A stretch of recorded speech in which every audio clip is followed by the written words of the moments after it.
Boa noite, amados. A graça e a paz do Senhor seja com todos nós, amém? Graça e paz.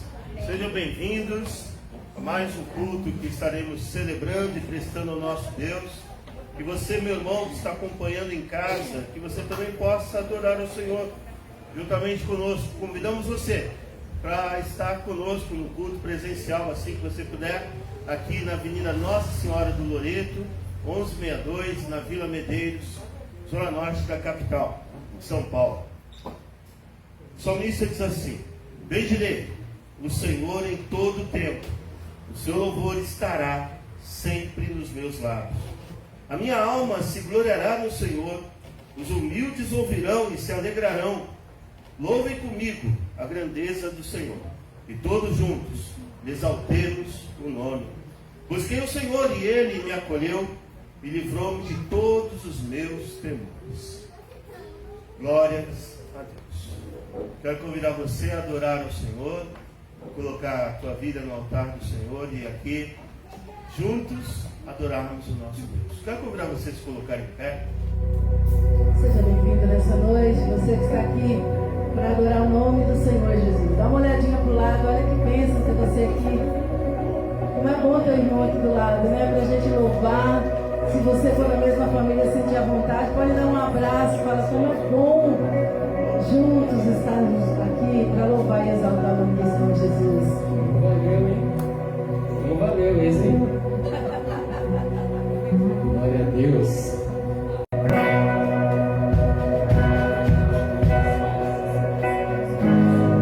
Começar com as nossas palmas assim?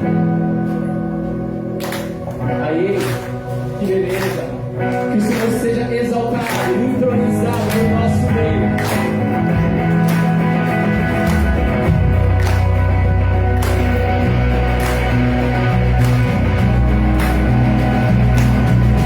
Glória a Deus!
Queridos, primeiramente, palavra de gratidão a Deus por sua vida, por você estar aqui nessa noite.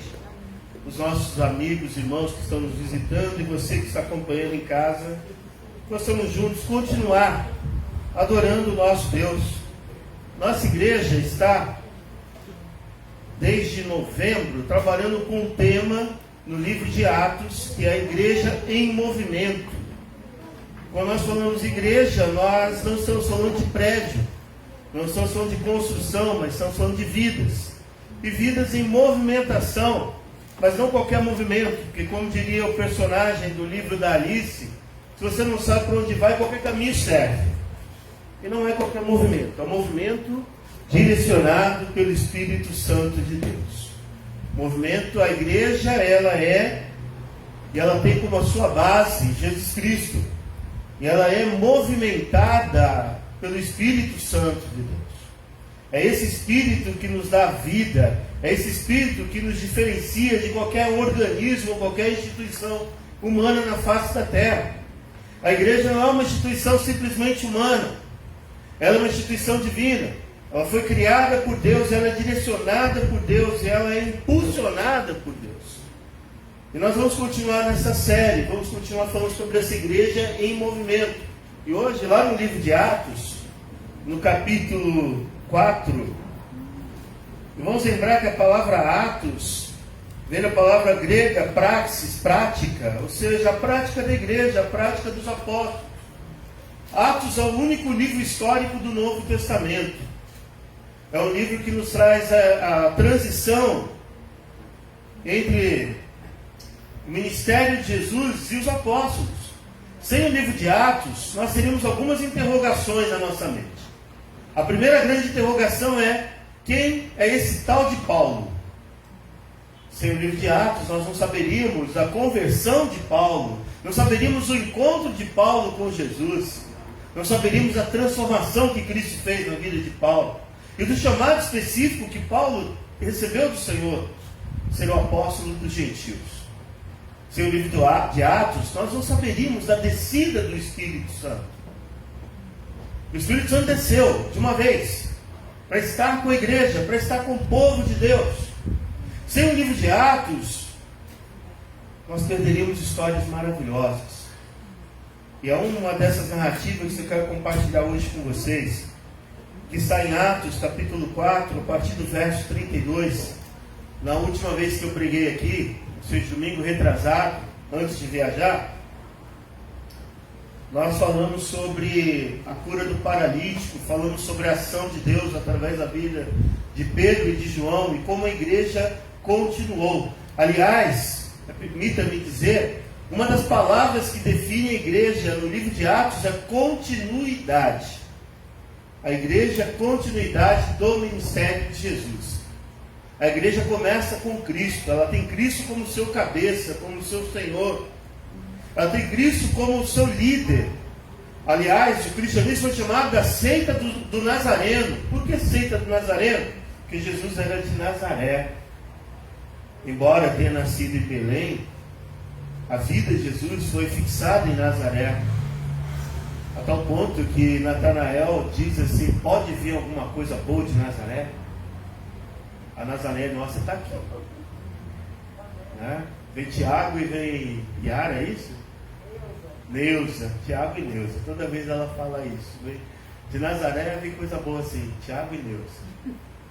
Mas a Nazaré, a cidade de Nazaré, era uma cidade marcada pela violência, pelo descaso, era uma cidade marcada pela maldade. Então, quando falava-se de Nazaré, você já imaginava, não vem nada bom. E de lá vem Jesus de Nazaré. De lá vem o autor da nossa fé, o consumador da nossa fé. É de lá de Nazaré que vem o homem que mudou a minha história, e muda a tua história a cada dia. Mas aqui em Atos, capítulo 4, depois da libertação de Pedro e João, da oração da igreja, aqui no verso 32, Lucas ele vai fazer uma narrativa, um quadro da igreja. A partir do verso 32 diz assim: da multidão dos que creram, era um o coração e a alma, e ninguém considerava exclusivamente sua nenhuma das coisas que possuía. Tudo, porém, lhes era comum. Com grande poder, os apóstolos davam testemunho da ressurreição do Senhor Jesus, e em todos eles havia abundante graça. Não havia nenhum necessitado entre eles, porque os que possuíam terras ou casas, vendendo-as, traziam os valores correspondentes e os depositavam aos pés dos apóstolos. Então se distribuía a cada um conforme a sua necessidade. Então José, a quem os apóstolos chamavam de Barnabé, quer dizer filho da consolação, um levita natural de Chipre, vendeu um campo que possuía, trouxe o dinheiro e o depositou aos pés dos apóstolos. Vamos parar por aqui. Pai, mais uma vez, te rendemos graças, porque Tu és o nosso Deus, o Senhor tem cuidado de nós. Obrigado a Deus, porque a Tua mão poderosa tem nos sustentado. E pedimos agora que fale aos nossos corações, Senhor. Que o Teu Espírito Santo ministre em nossas vidas, que sejamos transformados de glória em glória à Tua imagem e à Tua semelhança. Assim, Senhor, nós oramos e agradecemos em nome de Jesus. Amém. Eu sei que talvez ao olhar para esse texto, a primeira interrogação que você vai fazer é: o que esse texto tem a ver com a minha vida? E talvez você fale: pastor, isso aqui foi naquele tempo, naquela época, para aquele povo.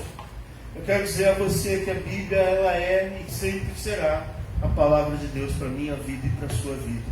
E que dela nós nos alimentamos. Aqui nós vamos tirar alguns princípios desse texto. Aqui nós vamos tirar algo para a minha vida e para a sua vida, para nós colocarmos em prática na nossa vida. Como eu já disse, o livro de Atos, a palavra Atos quer dizer prática.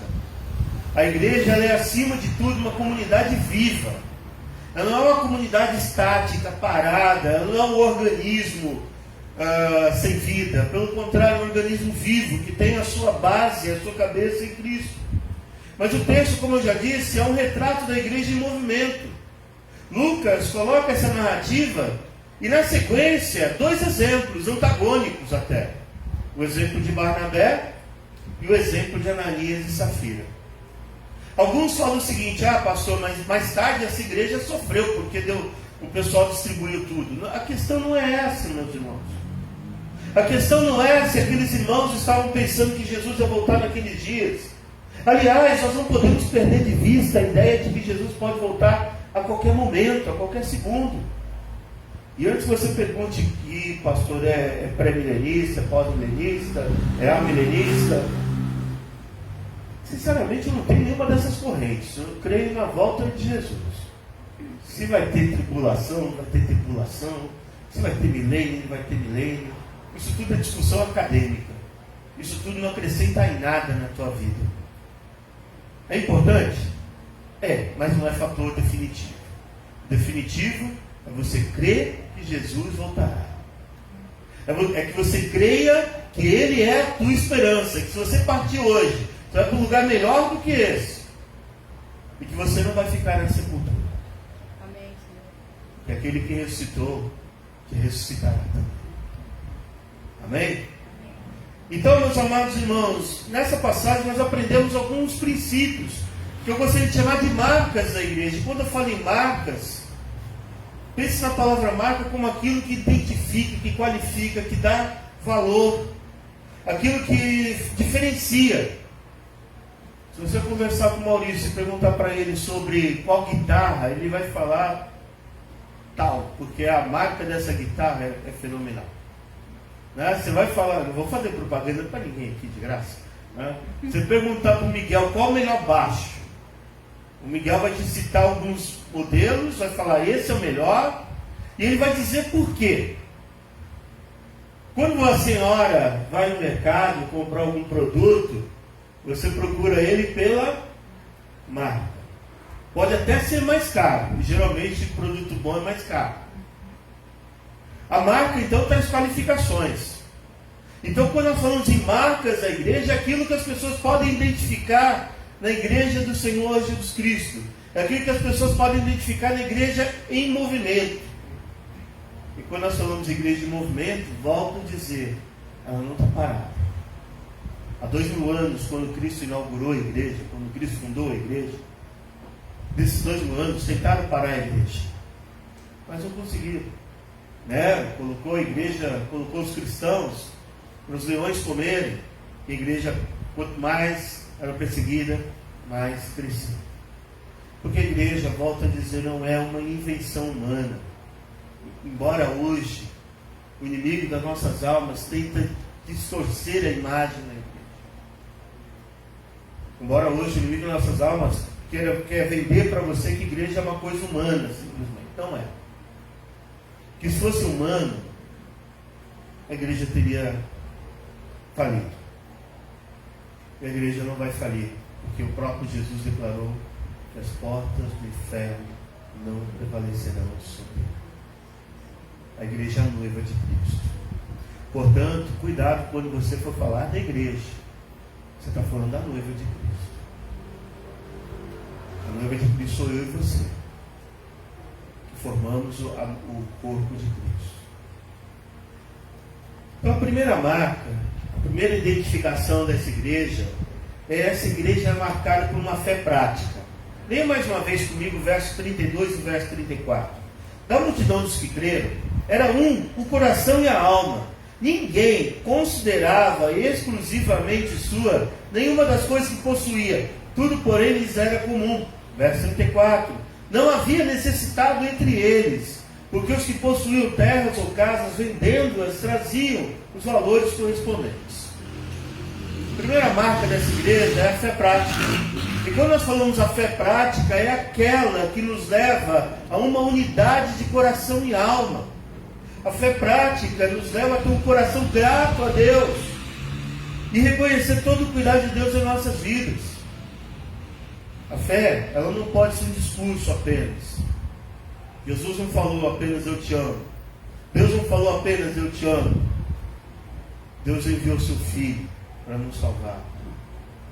E é interessante que em Marcos, Jesus diz assim: eu vi a tua fé.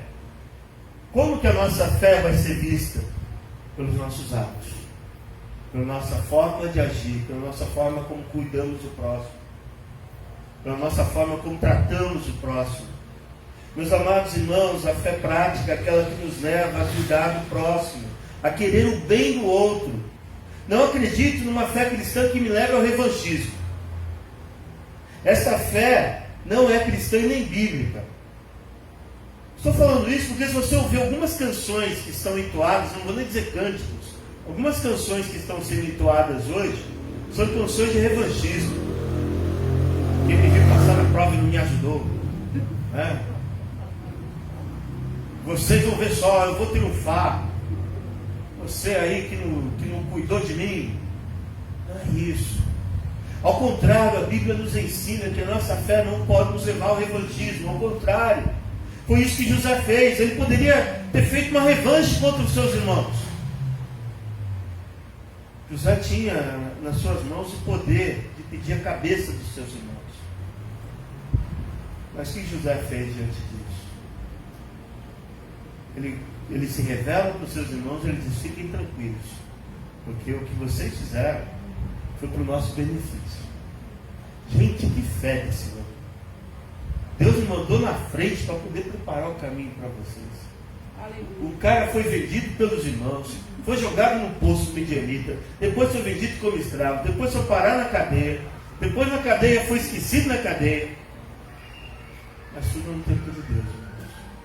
Nossa fé não pode ser uma fé revanchista, uma fé de vingança, uma fé da cabeça daqueles que me ajudaram. Já viu crente assim? Já viu crente orando? Senhor, entrega a cabeça daquele filisteu na minha mão, né? Então nossa fé não pode ser assim. A nossa fé tem que nos levar a atos de amor. Aqueles irmãos, eles venderam tudo. Alguns venderam tudo. Alguns venderam, alguns doaram. Mas o que eu quero mais destacar aqui com vocês é que a nossa fé nos leva a desenvolver, através do Espírito Santo de Deus, um dom, que é chamado dom da generosidade. Ninguém considerava exclusivamente sua nenhuma das coisas que possuíam. Eles serviam uns aos outros porque reconheciam a graça de Deus em sua vida. Tinham gratidão no coração. Eles possuíam os bens, mas os bens não possuíam eles. Um dos grandes problemas hoje, meus amados, é que nós estamos vivendo uma sociedade extremamente materialista, capitalista. Há um ditado na minha terra, na Bahia, que fala: farinha pouca, meu pirão primeiro. Isso revela o quanto nós somos individualistas.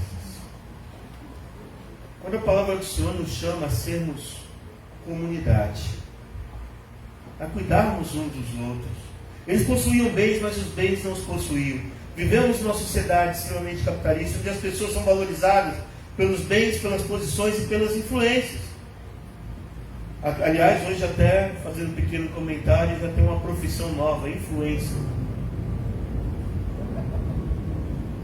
Mas deixa quieto, senão eu vou apanhar dos influencers aí. Mas Jesus, ele nos exorta, lá em Mateus capítulo 6, não acumulem tesouros sobre a terra, onde as traças e a ferrugem corroem, e os ladrões escavam e roubam. Mas ajuntem tesouros dos céus, onde as traças e a ferrugem não corroem, e os ladrões não cavam nem roubam. Porque onde estiver o seu tesouro, aí também estará o seu coração. A questão não é você ter bens, é o bem passar a ser dono da sua vida. Use os bens que Deus tem dado a você para abençoar o outro. Que você puder, abençoe o próximo, meu amado. Porque quando nós abençoamos, nós somos abençoados. Quando nós damos, nós também recebemos. Dai e dá-se-vos-á. Boa medida, sacudida, recalcada e transbordante. E com a mesma medida que medidos, medirão a vós também. Quantos atos de generosidade você já recebeu de pessoas? Há uma canção antiga do tempo do Maurício que dizia assim: dê o seu melhor, isso é o que Deus quer. Faça alguém feliz e também alguém fará por você. Alguns anos atrás viralizou, né, o termo é esse, né, viralizou na internet um vídeo de pessoas fazendo boas ações. E quando você abençoa alguém, você é abençoado. Pode ter certeza disso. Não vai faltar. Deus não vai deixar você passar vergonha. Pelo contrário, vai te honrar, vai cuidar de você. Mas dê. Não dê fazendo barganha, fazendo troca com Deus. Dê com alegria. Dê o seu melhor. A igreja de movimento é aquela que tem uma fé prática, que nos leva ao desapego das coisas, que valoriza mais as pessoas do que coisas. Sabe, uma das alegrias que eu tenho de ser pastor dessa igreja é quando alguém fala assim para mim: pastor, como eu fui bem acolhido naquela igreja. Ô glória, isso enche meu coração. É como para você entender, é como um pai ou uma mãe que recebe o elogio do seu filho. Ele se sente elogiado. A minha mãe diz o seguinte: quem elogia meus filhos Que meu filho beija minha boca doce. Que meu filho beija minha boca doce. Essa aí também é baiana, ela sabe. Quem meu filho beija minha boca doce. Que qual é a melhor coisa para uma mãe quando ela vê o seu filho bem tratado? Não é? Por isso que os pais sempre querem aquele melhor para sua filha. E as mães querem sempre melhor para o seu filho. Não é? Os pais querem sempre melhor para os seus filhos. Abrindo parênteses aqui, uma das figuras do casamento é quando o pai tem o prazer de levar a sua filha e entregá-la ao noivo. Ele está confiando para aquele homem o bem mais precioso que ele tem. Às vezes nós esquecemos as figuras do casamento. Quando o pai conduz a noiva até o altar, primeiro ele está abençoando esta união. Segundo, ele está confiando que este homem vai cuidar do seu bem maior, que é a sua filha. Assim, Cristo cuida da sua igreja. Assim, o pastor fica feliz quando a sua igreja é elogiada. quando a sua igreja, quando é reconhecido, porque eu não sou dono da igreja, mas Deus me deu o privilégio de ser pastor dessa igreja. E é com muita alegria quando eu ouço alguém falar: olha, pastor, como eu gostei de estar com vocês. Como é bom estar na casa do Pai. Porque aqui tem que ser lugar de acolhimento. Aqui tem que ser lugar de cuidado. A igreja, alguém já disse que ela deve ser como um hospital. Sempre pronta para cuidar, para receber, para tratar. A igreja deve ser esse hospital. Porque a gente já leva tanta pancada lá fora. Aí chegar na igreja e levar mais pancada, tem a dó, né? Mas, meu amado irmão, a igreja em movimento, ela é aquela que valoriza mais as pessoas do que as coisas. Precisamos resgatar essa fé prática que Jesus nos ensinou, que a igreja primitiva vivia e que Tiago nos exorta. Que Tiago vai dizer o seguinte, lá na sua carta, capítulo 2, versos 14 ao 16. Meus irmãos, qual é o proveito se alguém disser que tem fé, mas não tiver obras? Será que essa fé pode salvá-lo? Se o irmão ou irmã estiverem com falta de roupa ou necessitando de alimento diário, e um de vocês lhe disser: vão em paz, trate de se aquecer e de se alimentar bem, mas não lhe dão o necessário para o corpo, qual o proveito disso? Verso 17. Assim também a fé, se não tiver obras, por si só, está morta. Fé e obras, elas devem caminhar juntas. Nós não fazemos obras para sermos salvos. Nós somos salvos e por isso fazemos boas obras. As boas obras devem seguir aqueles que servem ao Senhor. A seita do Nazareno era conhecida por onde passava. Não por escândalos, não por maldades, pelo contrário, pela sua fé em ação. A igreja de Tessalonicenses, Paulo chega a dizer: olha, eu não preciso falar da fé de vocês, porque toda a Macedônia e a Caia fala de como vocês se converteram dos falsos ídolos e serviram ao Senhor. Ser igreja em movimento é ser uma igreja que a fé não fica apenas no discurso, mas na prática e no cuidado com a próxima. Mas em segundo lugar, segunda marca dessa igreja é a pregação da palavra. Eu não creio em igreja que não tem a pregação da palavra. Que igreja que não tem pregação da palavra não é igreja. Perceba, a igreja desde o seu início, ela gira em torno da palavra de Deus. E não é diferente aqui. Olha o que olha o que Lucas vai dizer aqui no verso 33, em Atos 4. Com grande poder, os apóstolos davam testemunho da ressurreição de Jesus. Em todos eles havia abundante graça. Lucas declara que com grande poder, ou seja, com a capacidade vinda de Deus, através do seu doce e santo Espírito. O poder da pregação não está no conhecimento do pregador, na oratória, não está na humanidade, não está nos atos, mas sim no poder que vem de Deus, que nos capacita para anunciar a palavra. Nós vamos ver nas próximas semanas, quando Filipe chega diante do eunuco, e na sua conversa, no seu diálogo com o eunuco, ele vai dizer: entendes tu que lês? E o eunuco pergunta: como entenderei? E ele então se aproxima do eunuco e anuncia a palavra.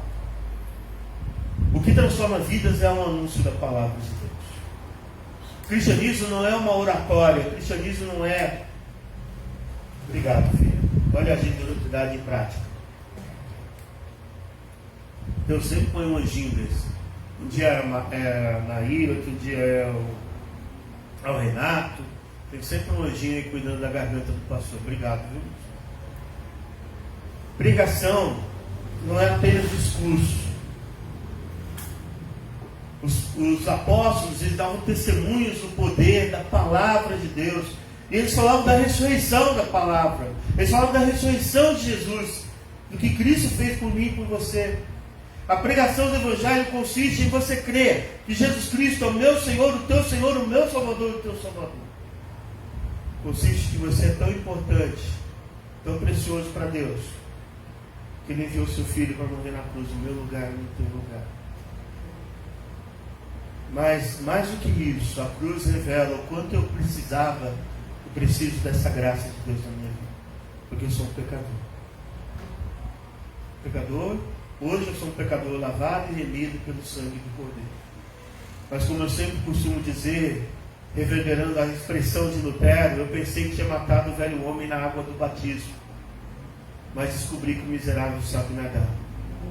Então todos os dias eu tenho que matar o velho homem. A maior luta que eu vivo, a maior luta que eu creio que você viva, não está lá fora, aqui dentro. O bem que eu quero fazer muitas vezes eu não faço, mas o mal, quando eu vi, já fiz. Miserável homem que sou, quem me livrará disso? Cristo, que venceu a morte, que nos liberta de toda a condenação e que nos dá a vida eterna. A pregação do Evangelho, os apóstolos davam testemunho da ressurreição de Jesus. Nós somos testemunhas do poder de Deus, do poder da ressurreição, porque através da morte e da ressurreição de Jesus eu e você temos vida. Eu não vi Jesus sendo crucificado, eu não vi Jesus ressuscitando, mas pela fé, pela palavra de Deus, pela pregação da palavra, eu creio e eu sei que Ele voltará. Meus amados irmãos, a palavra nos transforma, ela nos revela, ela nos desvela, ela confronta o nosso pecado, ela nos restaura e nos dá o poder de sermos chamados filhos de Deus. É este livro que transforma a minha vida e a sua vida. É por isso que Moody, um dos grandes evangelistas do século XIX, sendo analfabeto, ele dizia o seguinte: ou este livro te afasta do pecado, ou o pecado te afasta deste livro. O salmista vai dizer: eu escondi a tua palavra no meu coração para não pecar contra ti. Sabe qual é um dos grandes problemas hoje, meus amados irmãos? As pessoas não estão lendo mais as Escrituras. Porque quanto mais eu leio as Escrituras, mais a Escritura me lê e me transforma. Esse que é o... Não sei se é essa palavra mais adequada. Esse que é o barato do Evangelho. A palavra de Deus nos transforma, nos revela, nos desvela, mostra quem eu sou. Por isso que o autor de Hebreus vai dizer que ela é capaz de separar alma e espírito, ossos e medulas. Ela é capaz de penetrar onde eu não consigo, onde você não consegue. A palavra de Deus consegue me transformar. Sabe por quê? Porque esse livro não é qualquer livro. Esse livro é o poder de Deus para a minha vida e para a sua vida. Creia nisso, meu irmão. Creia e medite na palavra de Deus. Quero destacar a expressão que Lucas usa: havia abundante graça. Se entendemos que a graça é o favor imerecido, quando vivemos a prática, vivemos a abundância da graça de Deus. Se viver o favor imerecido é maravilhoso, imagina abundantemente. Graça maravilhosa de Jesus, que transformou um pecador em filho dele, que transformou o pecador em filho de Deus, e que transforma a nossa vida a cada dia, de glória em glória, até chegarmos à estatura de varão perfeito. E na vida cristã eu tenho que entender que em relação a ontem, eu tenho que ser melhor hoje, mas em relação a amanhã, eu ainda preciso melhorar. E na caminhada cristã eu vou estar sempre melhorando. Não porque eu sou merecedor, mas pela graça de Deus. Há um hino no cantor cristão que diz: eu perdido, pecador, longe do meu Jesus, já me achava sem vigor, a perecer sem luz. Meu estado Cristo viu, dando-me sua mão, e salvar-me conseguiu da perdição. Ele me salvou. Dá para você entender isso? Ele me salvou. Eu não poderia me salvar, porque eu tentando me salvar, eu sou como uma pessoa que está se afogando e fica debatendo na água. Já viu alguém que se debate na água conseguir se salvar? Ao contrário, vai chegar um momento que ele vai perder todas as suas forças e ele vai afundar. Foi Ele que me tirou do lamaçal do pecado. Pela graça sois salvos. Isso não vem de vós, é dom de Deus. Não vem das obras, para que ninguém se glorie, para que você possa dizer: eu mereço a salvação. Porque se algum momento eu merecesse a salvação, o sacrifício de Jesus seria em vão. Eu não mereço, você não merece. Mas nele nós somos salvos. Por amor, pela graça dele. Em último lugar, terceira marca que eu quero destacar desse texto com você, nós falamos sobre a fé prática que vai produzir em nós o dom da generosidade. Nós falamos do poder da pregação. Mas em último lugar, versos 36 e 37, nos fala da voluntariedade em servir. Eu quero destacar essas duas palavras, voluntariedade e o verbo servir. Há uma história no Antigo Testamento que virou uma lei, que é a questão do servo da orelha furada.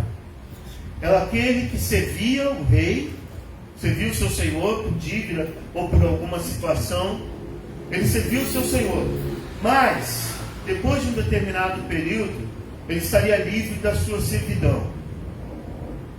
Então aquele homem opta em continuar servindo ao seu senhor. Então ele vai até a praça pública e ele vai ter a sua orelha furada. Ou seja, ele serve não mais por obrigação. Ele serve agora por amor, por gratidão. Ele serve voluntariamente. Nós não servimos a Deus por obrigação. Nós servimos a Deus voluntariamente.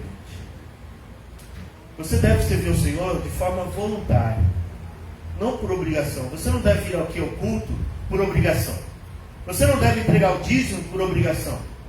Você não deve participar da campanha de oferta para arrumar o piso, para fazer qualquer coisa na igreja por obrigação. Você deve fazer tudo de forma voluntária.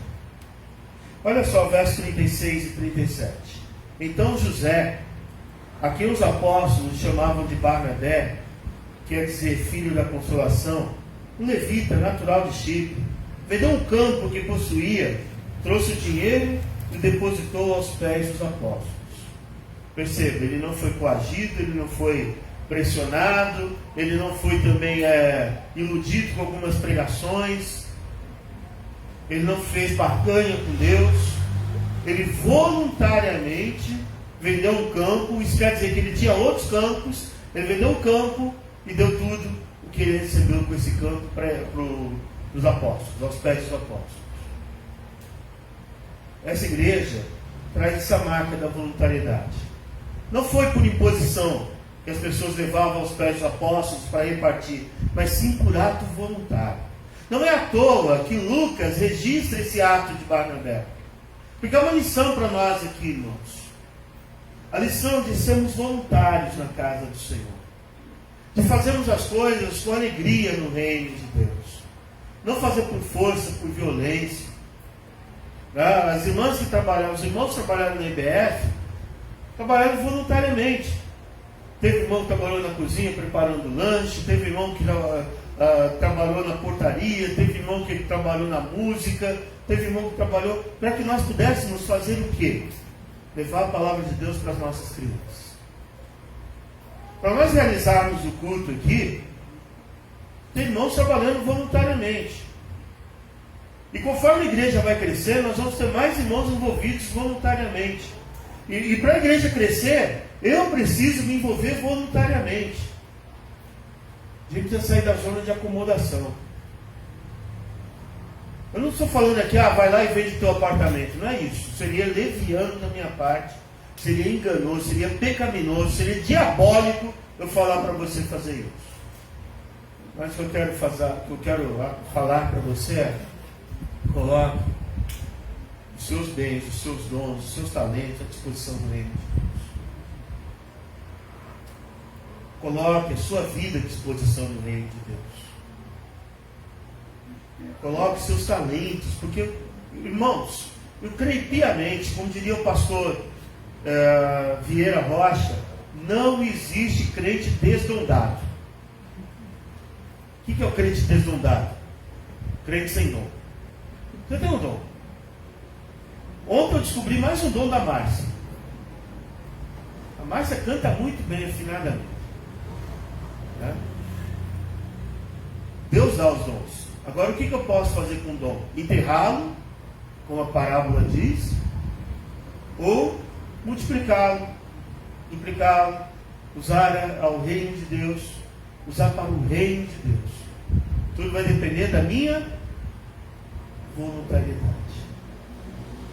No reino de Deus, temos que entender uma coisa: existe só um Senhor. Todos nós somos servos e servimos ao Deus voluntariamente, por gratidão, por reconhecer que sem Ele não somos nada. A coisa mais linda que eu vejo é quando eu vou numa determinada igreja, em algumas igrejas, e eu vejo lá, o cara é gerente de banco, mas ele está lá no estacionamento cuidando do carro dos irmãos. Sabe por quê? Diante de Deus não é status. O pastor, ele tem uma responsabilidade maior, mas o pastor é servo também. Eu não posso falar para você, meu irmão, faça tal coisa e não fazer. No dia que a gente foi limpar aqui o piso, estava eu e o Emerson aqui, e eu atrapalhando mais do que ajudando. Mas estavam os dois pastores aqui. Não conte o que eu fiz. Ele estava lendo.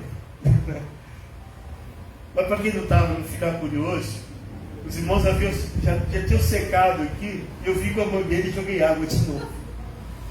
Os irmãos olharam assim, que pastor abençoado que Deus nos deu, né?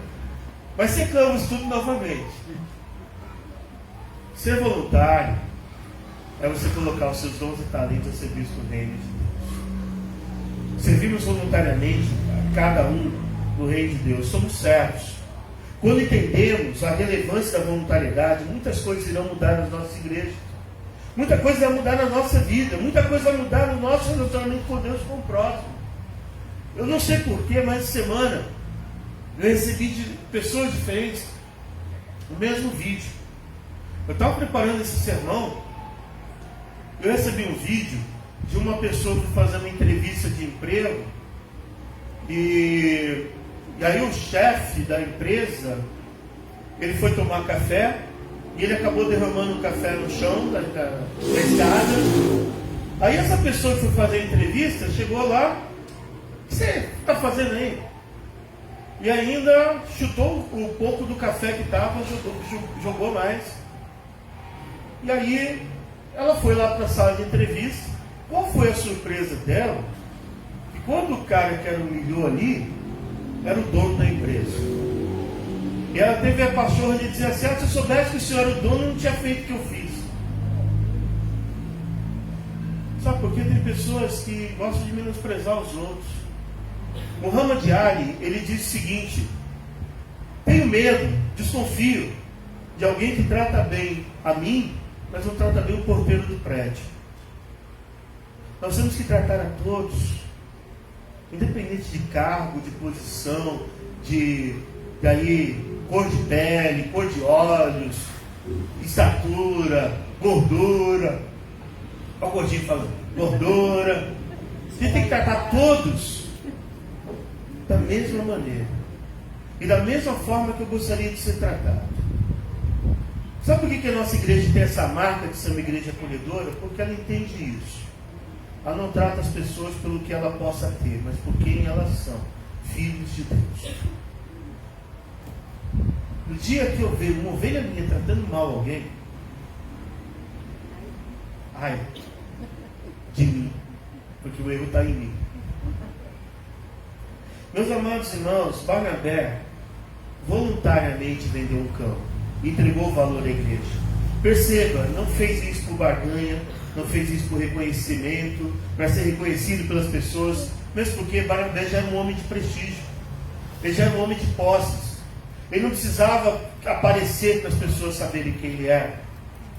Em contraste, Lucas relata a história de Ananias e Safira. E por que Lucas só coloca a história de Ananias e Safira? Porque enquanto Barnabé não chamou atenção para si, Ananias e Safira estavam preocupados com a opinião pública. Ananias e Safira estavam querendo parecer bem na foto. Olha aí, vendemos o campo. É interessante como Deus dá a oportunidade de arrependimento. Porque se você já leu o texto, você sabe que Pedro pergunta para ele: Então Pedro disse: Ananias, por que você permitiu que Satanás enchesse o seu coração? Para que você mentisse ao Espírito Santo, retendo parte do valor do campo? Não é verdade que, conservando a propriedade, seria sua? E depois de vendido, o dinheiro não estaria em seu poder? Por que você decidiu fazer uma coisa dessas? Você não mentiu para homens, mas para Deus. Ouvindo essas palavras, Ananias caiu morto. E sobreveio grande temor a todos que souberam do que tinha acontecido. Levantando-se os moços, cobriram o corpo de Ananias, levando-o para fora e sepultaram. Quase 3 horas depois, entrou a mulher de Ananias, sem saber o que tinha acontecido. Então Pedro, dirigindo-se a ela, perguntou: diga-me, foi por este valor que vocês venderam aquela terra? E ela respondeu: sim, foi por esse valor. Então Pedro disse: por que vocês entraram em acordo para tentar o Espírito do Senhor? Eis aí a porta, os pés dos que sepultaram seu marido, e eles levarão você também. É pesado. E às vezes a gente esquece que esse texto aqui é na época da graça, não é na época da lei, não. Alguém pode falar: não, foi na época da lei. Não, aqui. Imagina se Deus fizesse isso hoje. Ele tem poder para fazer isso hoje? Sim ou sim? Ele tem autoridade para fazer isso hoje? Sim ou sim? Sim. Mas Deus está dando a nós a chance de não mentirmos para Ele. A questão aqui, meus amados, não era o dinheiro. A questão aqui foi o ato da mentira para Deus. Eles não eram obrigados a dar nada. Por isso que a questão é voluntariedade. Barnabé deu de forma voluntária.